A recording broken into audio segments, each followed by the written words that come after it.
beyond just the reason for this in general. And so there is a maternal health crisis in the United States, and Black women are not only disproportionately and dramatically affected, they are not being heard. And we have, and we can see this in reports much like that of Serena Williams, who spoke of her birthing experience in which she had to consistently emphasize the fact that something was wrong, and was dismissed. She was told that, oh, it's okay, we'll check, and she was very vocal about what it is that she needed for her own medical health care. And only after some time did they actually listen and give her the care that she needed. And this is a woman who is famous, and who's married to a billionaire who also happens to be a white male. And her voice still wasn't heard within the birthing experience. And so that's why the Black Mamas Matter Alliance is launching the first National Black Maternal Health Week to amplify the voices of Black women around the country who are creating and implementing sustainable solutions. BMMA envisions a world where Black women have the rights, respect, and resources to thrive before, during, and after pregnancy. And the reason being is because there is a crisis in the United States. The United States is one of the only 13 countries in the world where rates of illness and death during pregnancy are on the rise. White maternal death is rising across the nation, and the CDC reports that Black mothers in the United States die at a staggering 3 to 4 times more likely than white mothers. And in 2016, a report from the New York City Department of Health stated that African American women were 12 times more likely to die of a maternal childbirth-related complication. And so what is Black Maternal Health Week, and why do we know why we need to have it, but what does it encompass? And so it's a week of education and advocacy from April 11th through April 17th through a series of digital and community events. Black Maternal Health Week will serve as a national platform for Black women-led entities to increase attention on the root causes of poor maternal health outcomes and offer tangible community-driven policy, programs, and care solutions.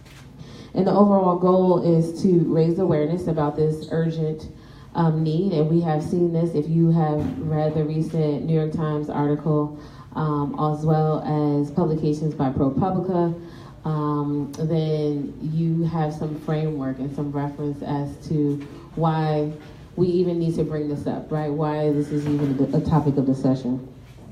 It also seems to promote health equity for Black women can only happen if we recognize and address systemic racism that contributes to poor maternal outcomes, ensure that Black women are at the center of these conversations and that they are heard, and enact real policy change. And so this is where you all come in, and really promoting and talking to the First Lady and folks at the New Jersey Department of Health around how can we really make strategic change in terms of policy.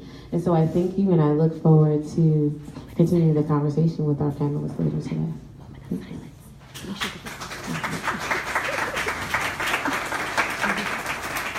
And so I just want to take a moment as well to recognize and acknowledge a mom, right? And many moms, but one mom in particular, and her name is Tamisha Dickey. And Tamisha Dickey is and was a police officer who was pregnant and was told by her provider that she needed to have a medical induction of her pregnancy as she approached her due date. And as a result, she died from complications of that induction.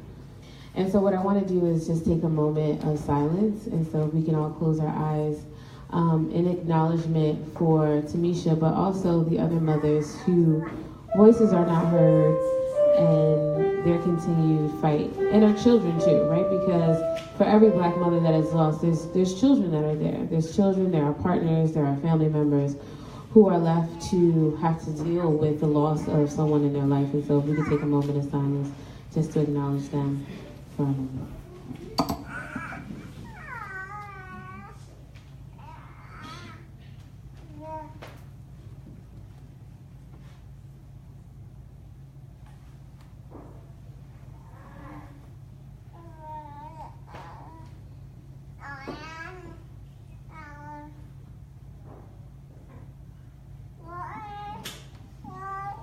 Thank you very much. Okay, so